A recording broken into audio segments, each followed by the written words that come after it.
he's going.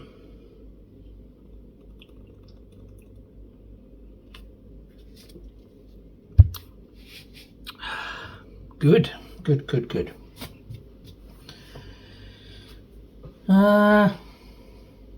Here's something cool. Something a bit different today.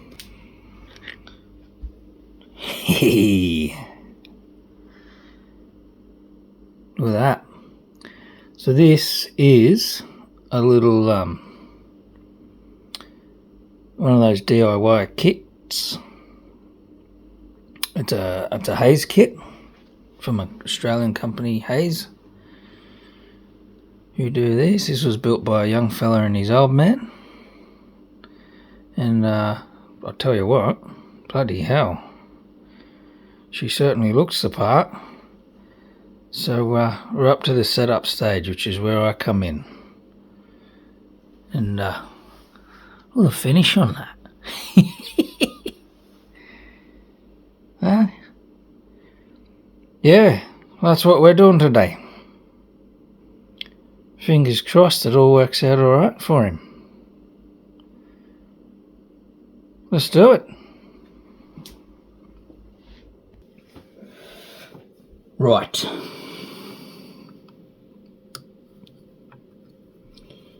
We need to see if this neck actually works, this truss rod. See that it actually functions properly. I'd actually recommend doing that before you even start the kit, just in case. I mean, they're pretty good. They don't just chuck them together and then thump them out the door. Unless you buy one of them super El cheapy kits from some crazy website. Because you don't want to spend all this time putting something like this together only to find out that the truss rod doesn't work. Let's just have a look first.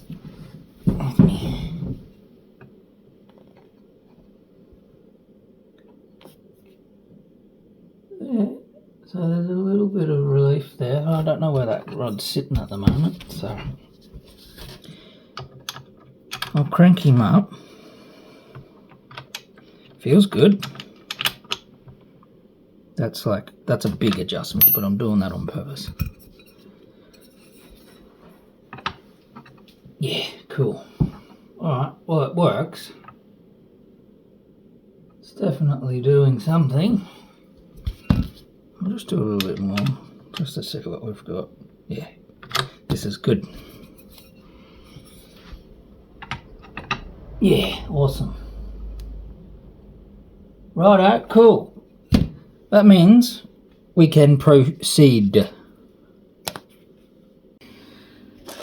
Righto, I would like to make sure we have connections on everything.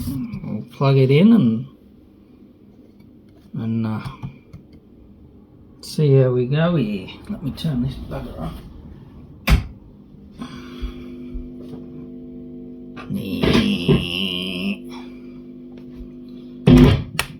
Oh, good plug.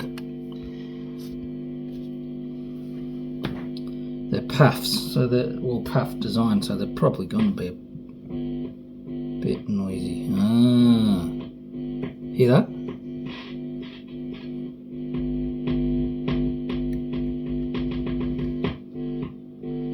Alright.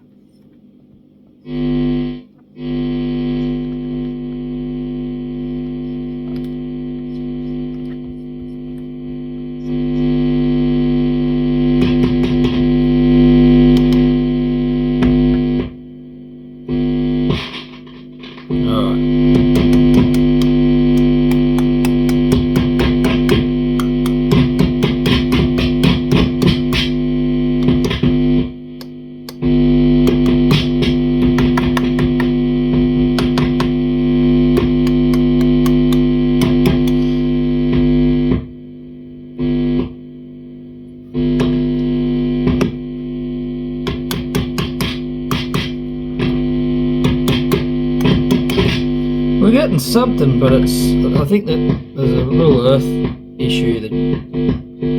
It's alright, that's what we're doing this for.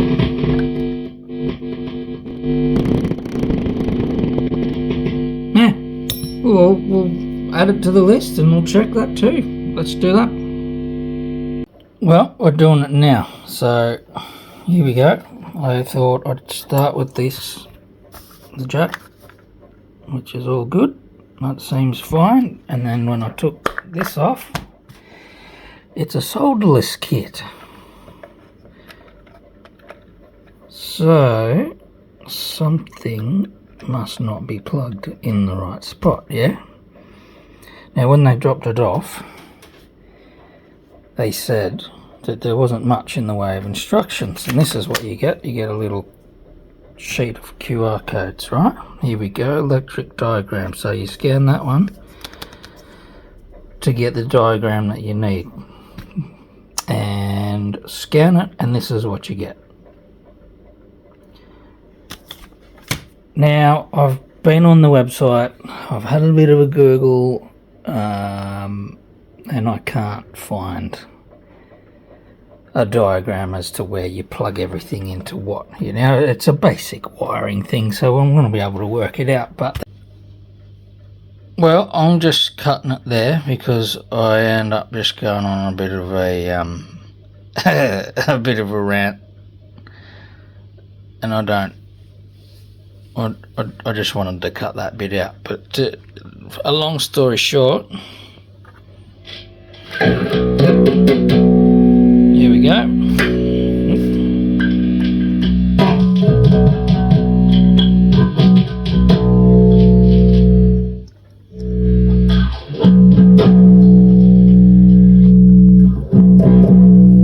We got him. Basic wiring, he says. I sat down.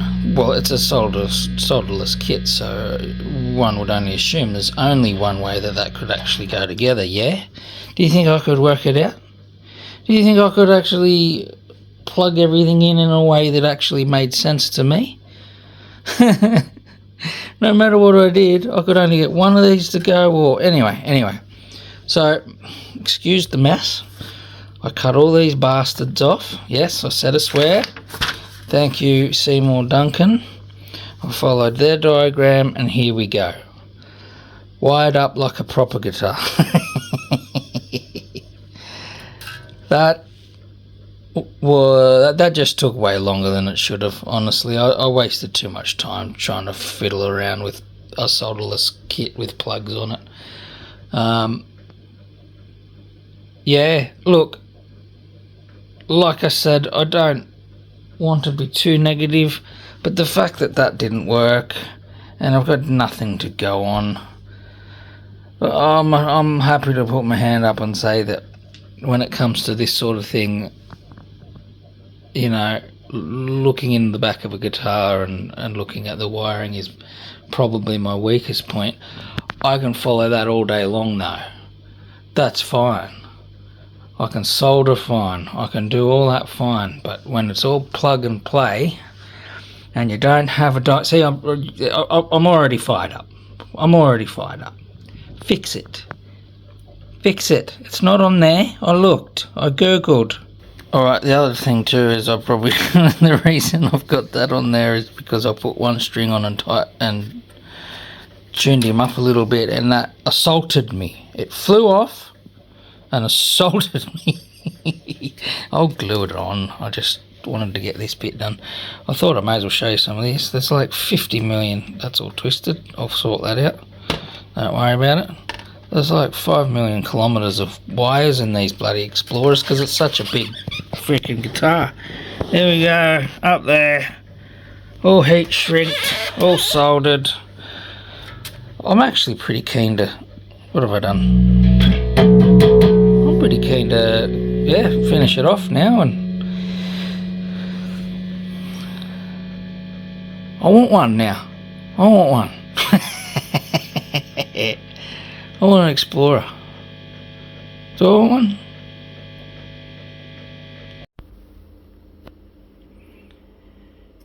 Now we've got the electronics sorted. I'll glue the nut in. She's cool.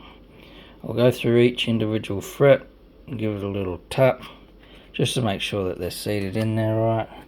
There's some of these you can see, even just by looking at it, you don't even need a feeler gauge. You can see that they're a little bit high in the middle and on the ends, but we'll tap it in. Hopefully they seat in alright. I might have to glue a few, so be it. Straighten the neck. We'll hit it with the little fret rocker on all the spots. If there's still any high ones, I might be able to just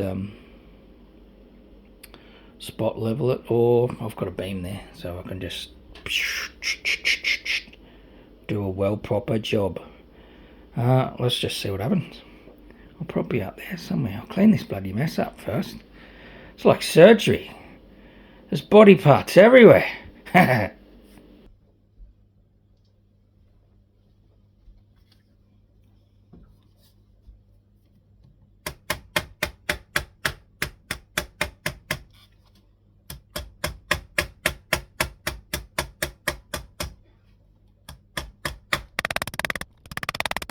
Yeah, here we go. Old overdub down here talking. So what I'm doing here is just banging in all those frets just to be sure. I've done a couple of kits and they're notorious for having loose frets or high frets or frets that just aren't seated right actually. So, and I'll just put my hand up underneath the neck there to support it while you're whacking away, so you're not banging on the fretboard, putting stress through the neck there. Feel the gauge underneath there just to make sure that they are going in. I found a few there. So now I'm straightening that neck out so that I can put the fret rocker over there and work my way down the fretboard just to see if there's any high spots in the frets themselves. So the fret rocker is just like it's like a level, and it just covers 3 or 4 frets at a time, and it'll actually rock backwards and forwards if it hits a high spot. So it's really good. You can sort of mark it out or just keep it in mind. There was a few there. There was a couple of very, very minor ones there. One big one which is all good now. There's a Purple Heart fretboard and it's very polished, so even just touching it marks. So I'm going to give it a bit of a... I'm going to sand the frets anyway, so I'm going to yeah, see if I can just open those pores up a bit. It's almost like a mill finish, like it's been overly smoothed out. And we'll sort them fret ends out as well. Cool. Righto, here I am again. So I've busted out my fret bevel. I think that's what they're called. that white tool that you can see sitting there. And the idea of that is when the fret is and put into a guitar, they're actually overhang the fretboard by quite a lot, and they're actually cut with a fret plier. They cut it as flush as possible to the side of the fretboard, but it always leaves it quite sharp. And on some cheaper guitars they just leave it like that, and it can actually be quite uncomfortable to play. So the idea of this tool is on one side it is a 90 degrees to the fretboard, so you can see how it lays on top of the frets, and it actually files 90 degrees to the fretboard itself, and then you can flip it over. I'm just cleaning up that nut that I accidentally knocked out. You can flip it over and it does the bevel so that it gives it that slope that you see on the edges of frets. I'm just whipping up and down now with a fret end file just to round over the actual bevel that gets cut in. to make it feel nice and smooth. Yeah.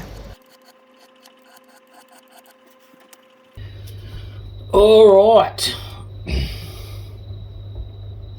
Sanded the fretboard. Done the ends. That is schmick. That's come up a treat. Yeah, I gave everything a sand just to get that glaziness off the fretboard, which has done the trick. Hey, got a new camera stand up there, so you can start looking down at me like everyone else does. I'm just kidding. Look at this. I've upgraded. Hosco rubbers, Fred erasers.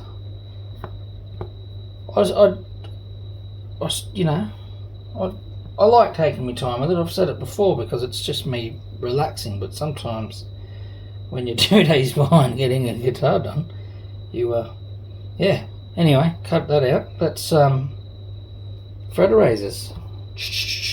They feel like rubbers or erasers, and they're abrasive, so you can just work your way up. They're all different grits. That's like 1,000 grits, super fine.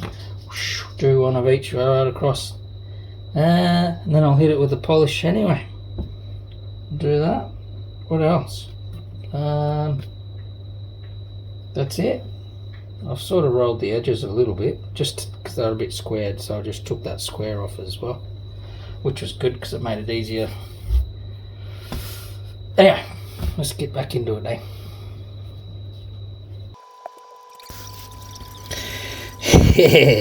Alright, I'll leave you alone after this bit.